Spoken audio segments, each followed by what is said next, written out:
My name is Brian Kaylor, and I lead Word&Way, a Christian media organization in Missouri since 1896, and I am a Baptist minister.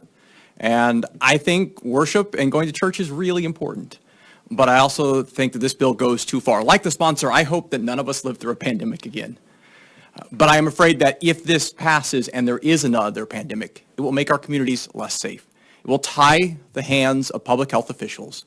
And again, the question here isn't about whether or not we think there can be limits or not to worship, because if you support this bill, you are in support of limits on worship, right? Because subsections 5, 6, and 7 all allow the government to put restrictions on when and how many people gather together for worship.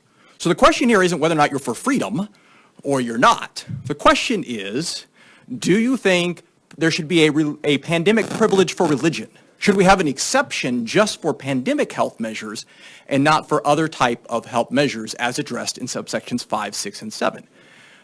Now, there's already a process if a local or state government goes too far in restricting houses of worship. We saw some litigation during COVID, right? We saw some of the litigation succeed, that houses of worship were unfairly targeted. We also saw some of the litigation fail, where the government was not inappropriate, because they were treating all mass gatherings the same. Because a virus like COVID doesn't care if the songs you are singing are religious and to God or just for fun at a concert. A virus like COVID doesn't care if you're gathering in a religious building or if you're gathering in a concert hall. And there's also been questions about, well, why did we see grocery stores and liquor stores open but not houses of worship? I mean, as a Baptist minister, I can't speak to liquor stores, but I have been to grocery stores.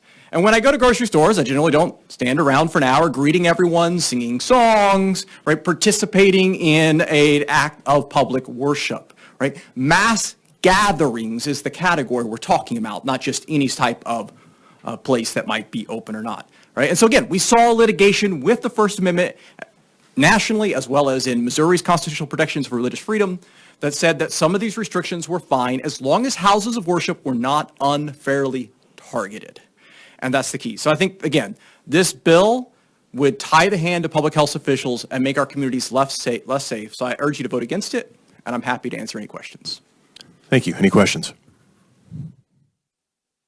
Thank you, sir.